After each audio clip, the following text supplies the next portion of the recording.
Lele. Kwanza inaitwa selele. Linaitwa nikumbatie. Umeona mambo hayo yanavyobananga? Umeona mambo hayo yanavyobananga? Naogopa msuto. Ndio maana nikakwambia hii leo ninatulia. Inaitwa nikumbatie. Tupatie kidogo, tukionjo kidogo, watu wajue kwamba Mama Rukia Ramadhani kumbe bado sauti ipo. Karibu. Nikumbatie mwenye wivu atazame, nikumbatie roho yake imume, nikumbatie mwenye wivu alalame, nikumbatie akujue wangu mume. Asante. Yaani watu wakumbatiane ili wajue wale, kama hawajui huyo ndio mume, watu wamjue kama mwenye wivu ajinyonge. Jamani, Mama Rukia Ramadhani mpo hapa kwa sababu kuna jambo kubwa. Kama utakumbuka wiki iliyopita ilikuwa ni siku ya Ijumaa, nakumbuka. Tulikuwa naye design na Mudhihir alikuwepo hapa, na tupo naye pia ni mratibu wa Shukrani Bi Mkubwa. Tukio ambalo linaenda kufanywa ni kubwa, kurejesha shukrani kwa Bi Mkubwa, na Bi Mkubwa wenyewe si mwingine ni Bi Rukia Ramadhani ambaye tuko naye humu ndani. Mama, kwanza unazungumziaje tukio hili adhimu ambalo umeandaliwa wewe na watoto wako, wanao, lakini pia na serikali yako ya Zanzibar, kwa sababu hili jambo lina baraka zote za serikali ya Zanzibar? Karibu. Wallahi nashukuru na nimefurahi, najali kama mimi nilivyojaliwa. Maanake kama ningekuwa sijaliwi, sijulikani, sipendwi, basi isingetokea hii. Ndio. Lakini imetokea kwa sababu ya kujaliwa na kuenziwa na kukubaliwa pia. Kwa hiyo nashukuru sana, namshukuru Mwenyezi Mungu kunifikisha hivi, yani watu kunijua, kwa sababu unajua mwanzo usanii wetu tulikuwa wadogo, sisi tunachukulia kama mchezo tu. Ndio. Kumbe mbele huko kuna faida. Na faida yenyewe ndio hii. Kwa hiyo siwezi kuacha kutoa shukrani. Okay. Na unaona ni bahati kwa sababu ili jambo wakati juu tunazungumza aliambiwa kwamba litakuwa mwendelezo na Wakongo wenyewe waweze kuenziwa wakiwa bado wana hadhi zao. Lakini nafasi ya mwanzo imekuangukia wewe. Wallahi. Kwa heshima kubwa, kwa sababu wapo wasanii ambao wamenizidi miumri, lakini nafasi yangu mimi imekuwa mbele. Namshukuru Mwenyezi Mungu. Lakini ninachokisema kwamba na wao wasione tabu wakaona mbona kafanyiwa Rukia. Hapa atafanyiwa kila mtu. Nategemea tu wa mwanzo ndo wa mwanzo. Hata mtoto anazaliwa leo anakufa, wa mwanzo yupo. Au akaja akafa mama, mtoto yupo. Au mjukuu, bibi yupo. Kwa hiyo wasione tabu, wasione unyonge. Hicho ndo nachokiomba tu kwa. Okay. Mama yetu Bi Rukia, tunaenda kwenye jambo hili la Shukrani Bi Mkubwa ambalo harakati zake tayari zimeshaanza. Tumeona tokea siku ya Jumapili kama sikosei, si ndio mratibu? Tokea siku ya Jumapili zimeanza zile harakati za matembezi pia. Labda kwenye harakati hizi ambazo wanazifanya vijana wa sasa hivi, inawezekana wengine mkoa unawajua uko nao, lakini wengine kwa pengine hata huwajui, lakini bado wanaendeleza kutoa mchango wako kwako. Labda hawa unazungumziaje? Kwanza hiyo ni kama fumbo kwa sababu siwajui. Ndio. Kama fumbo, lakini sina kikubwa cha kukisema ila kutoa shukurani kwao. Kwa sababu wamenijali, siwezi kusema jengine. Wamenijali, wananipenda. Ila kubwa niwaambie na mimi najali pia. Na nawapenda vile vile kama wao wanavyonipenda. Na Bi Rukia, hivi sasa hivi kwa tukio ambalo labda tunalitarajia kwa upande wako sasa, mbali ya kwamba watu wameliratibu na tunajua kuna mengi, labda kuna jambo la surprise ambalo labda wewe utaweza kulionyesha, utaenda kulifanya, au wewe mwenyewe kile ambacho umekiandaa kama wewe? Mimi nikwambie ukweli, kwa sababu sikujipanga mimi kuwa na surprise. Unajua unaweza kujipanga kwa surprise kitu ukijue, lakini mwanzo sikujua. Sasa mimi ndo nimefanywa surprise. Hongera sana. Kwa mwenyewe linaandaliwa ukujua kwamba watu wanataka kunifanyia nini kwanza? Sijajua mwanzo kwa kweli. Mpaka lishachipua tena limeshatokeza nini ndo naambiwa tunataka kufanyia kitu fulani. Kwa hiyo sasa kwangu mie ikawa mimi ndo nimefanywa surprise. Sasa sijajipanga kufanya surprise, ila nitakachokifanya ni cha kawaida. Nitaimba nyimbo zangu. Nitaimba nyimbo inshallah Mwenyezi Mungu akitufikisha. Kama kuna na waimbaji wengine bila shaka watakuwepo, chipkizi labda na nani, lakini na mimi pia nitashirikiana nao inshallah. Kwa hiyo tutapata kuziona zile ladha tamu kutoka kwako ambazo ulikuwa ukizima kama hivi ambavyo tunazisikia, tutazipata kupitia kwako live siku hiyo. Na Bi Rukia, labda unawazungumziaje kuhusiana na hawa sasa ambao wenyewe wanasema tunaenzi katika kuziimba, kuzighani katika majukwaa mbalimbali, vijana wa chipkizi uliowazungumza.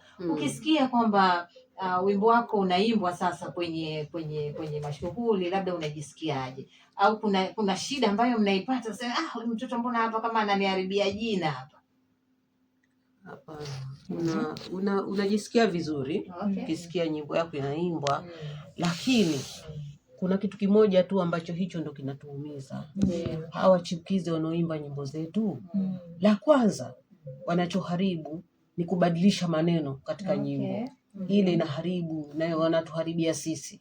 Halafu wanakuwa kama wanakejeli fulani hivi, kwa sababu tuseme nitakwenda harusini, kuna bendi pale ndio inayopiga, na bendi ile wataimba nyimbo yangu.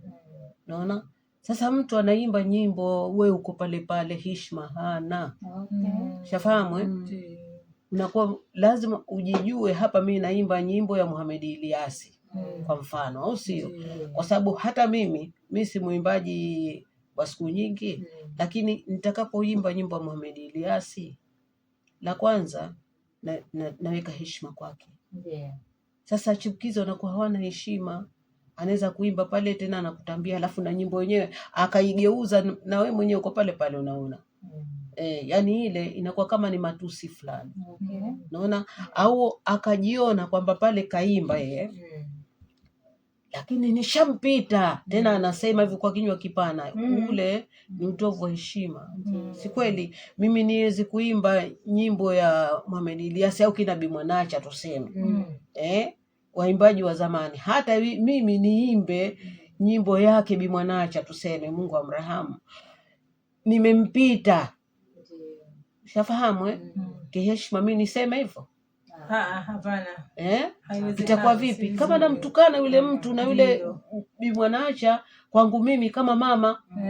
Shafahamu, kisha nifahamisha mambo mengi. Kama nilikuwa hodari, kwa nini basi yale nifahamisha mimi? Fanya hivi japo siku moja, au sio? Kwa hiyo sasa mimi siwezi pale nikae na watu nimeshaimba mimi nyimbo Bi Mwanacha na nimeshampita mimi, nimemgaragaza mimi. Ule utovu wa nidhamu, kwa sababu mimi nimerekodi nyimbo ambayo kaimba Bi Mwanacha. Je, nifanye vile watu watanielewa vipi? Hata kama tuseme mwenyewe alikuwa kisha staafu, lakini watu wengine wataniona mimi mtovu wa nidhamu. Kwa hiyo hicho ndo tunachokiomba sisi. Kuimba nyimbo zetu si tatizo. Unaona? Lakini ujue unaimba nyimbo ya nani na umpe heshima yake. Hicho ndo tunachokiomba. Nakumbuka hilo pia, hata Kosoza wanalizungumzia sana. Wanalizungumzia sana na wameweka masharti yao, lakini bado naona masharti hayaendelezwi kama vile ambavyo wao wamelitaka. Neno lako kwa Wazanzibari? Neno lako kwa Wazanzibari, najua Wazanzibari wengi wananipenda. Najua hicho sana. Naona Wazanzibari wengi wananipenda. Na mimi nawapenda pia. Kwa hiyo nawaomba kwa heshima na taadhima, kwenye nafasi, mwenye uwezo wa kushiriki basi ashiriki. Aje kwa raha zote, atafurahi, atapenda. Hilo naliomba, na pia natarajia wao wanisapoti mimi pia. Okay.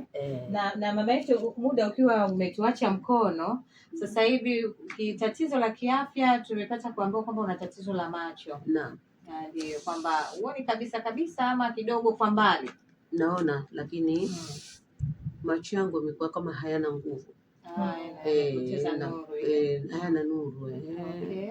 Lakini si kwamba naona kama nilivyokuwa mwanzo, hapana. Sasa hivi nimekuwa na pressure ya macho, ndio hiyo ambayo inanisumbua sana. Pole sana. Bi Rukia, tukiwa tunaaga, tunajua waratibu kuna kwenye hili jambo wamejipanga vizuri. Na Bi Zainab, ungetukumbusha tu hapo tarehe kwa tukio la shukrani kwa Bi Mkubwa, ili tukaagana na mama yetu. Sawa, tarehe ni tarehe 16 Mei mwaka huu, kwa maana ya mwezi ujao. Na ukumbi ni Sunshine Hall. Okay. Kiingilio, tiketi za kawaida ni shilingi 50,000. Tuna na VIP 100,000 na tuna VIP 200,000. Lakini pia kuna meza, mtu anaweza akachukua meza nzima ya 100,000 watu 10, ama ya 200,000 watu 10, kwa maana ya 200,000. Lakini pia mtangazaji alikuwa na dogo tu. Tulitaka kufanya matembezi ya hisani tarehe 25. Bahati mbaya tulipokea wito ambao ratiba zikaingiliana. Kwa hiyo rasmi tumepanga tarehe 29 siku ya Jumatano. Siku ya Jumatano, matembezi ya hisani. Yes. Asante, tunashukuru sana. Mama yetu Bi Rukia, tunataka tuagane na wewe, lakini tupe ladha ya wimbo wako mwingine. Tukiachana na huu Nikumbatie, tupe ladha nzuri ili tunaondoka na wewe tukiwa tuna burudani. Leo tuko na wewe live, kwa hiyo leo lazima tujidai eti na sisi hapa kwamba mama yetu tuko naye humu ndani. Chagueni mnayotaka. Mimi nilikuwa naombi mama, naomba waniona ninazama. Tunataka tufanye ndio wimbo special kwa siku hiyo, na siku hiyo ndio wimbo ambao utaimba. Waniona ninazama, kuniokoa hutaki. Na especially kwenye tatizo lako la macho, na huo wimbo utauimba maalum kwa mgeni rasmi Mheshimiwa Mama Mariam Mwinyi. Okay. Kwa hiyo tuimbie kidogo. Tuimbie, lakini kabla ya kutuimbia, sisi tuage, kwa sababu na kuaga kwenyewe tunaaga na mama yetu Bi Rukia. Tuambie tu mtazamaji na msikilizaji, tukiondoka hapa tunaaga na mama yetu Bi Rukia. Si tuwashukuru sana kwa sababu tunaondoka nayo hiyo. Tunaondoka nayo. Kwa hiyo yani akisema yeye tunakuwa tumeshafunga kila kitu. Hatuna la ziada, tunaona kesho panapo majaliwa. Mimi naitwa Asha Hamadi. Tupo na DJ Sashi yupo pale kwenye 1 na 2, na ndio ambaye anatuburudisha humu ndani, lakini mimi naitwa Amina binti Mchezo. Kesho na usiku usiondoke hapo, kwa sababu Bi Rukia anatuondosha na ladha nzuri ambayo pia ameambiwa hapa na mratibu kwamba itakuwa ni wimbo maalum kwa mgeni rasmi Mama Mariam Mwinyi, ambaye atakuwa ni Mama Mariam Mwinyi, mke wa Rais wa Zanzibar na mwenyekiti wa Baraza la Mapinduzi. Unajua kwamba ile tukio ni muhimu sana jamani. Tunaweza tukaleta tukio la kitaifa, msifanye masahara jamani. Mama Rukia si mtu mdogo. Haya, karibu Bi Rukia Ramadhani ambaye mwenye jambo lake Shukrani Bi Mkubwa. Karibu utupe ladha nzuri tukiwa tunaondoka na wewe. Waniona nazama, baharini naghariki. Waniona nazama, baharini naghariki. Aliwaona Mrama na bado hujasadiki. Aliwaona Mrama na bado hujasadiki. Unanitazama kuniafu hudiriki. Unanitazama kuniafu hudiriki. Waniona nazama, kuniokoa hutaki. Asante sana, asante, tunashukuru DJ Sash. Tuweke kitu kizuri cha mama yetu Bi Rukia Ramadhani. Siko vizuri, najua nina flu. Lakini sauti imetoka vizuri. Jamani, sisi tunawatakie Kila la heri. Muda mchache tutaenda zetu kule kisiwani Pemba kwa matangazo mengine yanayoendelea.